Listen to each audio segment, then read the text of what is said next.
What's up, YouTube? So, welcome to my studio. I'm actually just in my car. Just drove home from picking up a Google Nest Mini. And yeah, I was thinking of doing this one shot video back in the house. But I've got like friends sleeping and just don't want to set up things in the living room and stuff like that. All the hassle, right? So I'm just gonna do it in the car. It's drizzling a bit, so you probably can hear the rain. Maybe like those soothing rain videos in the background. But anyway, on to the topic of today, the Google Nest Mini unboxing. So it's not really a real unbox. You can see that I'm actually putting it back in the box. But yes, I got this Google Nest Mini, the grey one, on Facebook Marketplace. So this guy, Jordan, he sold it to me for 40 bucks. I think it's selling retail places for about 89 New Zealand dollars. So that's yeah, more than 50% off. So I saw one being sold online by this China guy at 35, but I missed that offer. And yeah, I asked him a question whether it was a Google Nest Mini or Google Home, which is the first generation, and yeah, he did answer, and he sold it off. He didn't know the difference. And well, this guy, the second guy that when it came up again, it's been playing in my mind to get this item. Yeah, it's a bit weird because I just watched that movie on Netflix, The Social Dilemma, talking about how big companies like Google and Facebook gets all our data, and I still go and purchase this. It's like ironic, but yeah.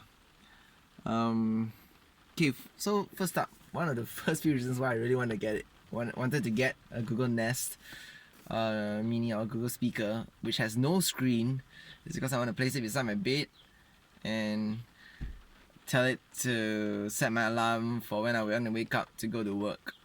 Because right now what I'm doing is I use the phone as my alarm clock, and sometimes when I to do that, the phone's right beside my bed, and there's just that constant distraction to want to hold to hold it, even though I'm actively trying to not hold my phone when I'm sleeping. Okay, that's how bad it is to not click into Facebook or Sharesys or whatever app is there, to YouTube, to just scroll and see the recommendations. The social dilemma, it's true, it's really like a drug. On a side note, I've been listening to their podcast by the same creators, Your Undivided Attention. That's a good podcast that goes deep into all those things. So yeah, anyway, let's go to the unboxing of this Google Nest. I'm not gonna read you what's outside on the book, on the sides. It's pretty nice packaging. Yeah, look at that. Some real design into it. Yeah, it's got a serial number and everything. So I'm pretty sure it's genuine. The guy that sold it to me looks like a nice guy. It's not a fake. I don't think it's possible to. One of my fears was buying a second-hand unopened smart device is that it could have been hacked. Like, man, what if I talk things on it and the previous owner installed some custom firmware or some spyware on it, and it's listening to me reading out my passwords and like private conversations in my room or something like that. But I did a quick Google on it, and yeah, I don't know, there's just no issues about that. Custom firmware is being installed on Google Nest devices. I don't know. Maybe the guy's an IT guy who does coding. But anyway, yeah, he had a second Nest that was sealed. So he wanted to sell me both it for 100 bucks. But nah, I think one's enough for now. Yeah, I just really want to get used to integrating smart devices into my life somehow or another. I see there's more pros than cons to it, as long as I'm not controlled by it, if that's possible. And another thing on the side note is I had a lot of questions actually I wanted to ask him, but when I met him, I just didn't say it out. So a few was like, yeah, this is the nest. So it was plugged in. He showed it to me. At his house, it was plugged in. Then I unplugged it halfway while he was showing it to me, because I wanted to see what the connector was. So you see I thought it was a micro USB, you know. So if it's like micro USB and if it's the other end of the cable is a USB A, I actually brought a power bank to say that, oh, maybe I can like unplug it and like link it to my phone's hotspot and it becomes a portable speaker. But sorry, yeah, but no, it's the adapter is not a USB, and it's the head is like this, looks like this. It's quite hard to pull out like this. Yeah, so I don't know what these heads are called. Yeah, I can't remember. But the input is 100 to 240 volts, and it draws 0.4 amps, 50 to 60 hertz. The output is a 14 volt output with a 1.1 amp. Yeah, so that's totally not USB power. 14 volts going out of this. So I guess that's why the connector is like this. More contact space for electric conductivity, which I guess USB cables wouldn't give. And he showed me the muting function, physical mute button. That's quite handy. Like the question that popped up in my mind is it really muting it, or did you just think it's muting and it's still listening? That kind of thing. But yeah, as I took a closer look, it's it has a setup code that's unique to it, I think. Yeah, because you have like multiple devices in the house and they might be clashing if they don't have a unique code. The bottom part is rubbery base, which I feel will disintegrate over time, and I hope it lasts me throughout its lifespan. It has a nice part that you can hang it when you screw it to the wall. Yeah, this is all said plenty of times. And another thing I wanted to ask him, he looks like quite a cool, trendy, hippie guy, and maybe like how's the sound quality of it.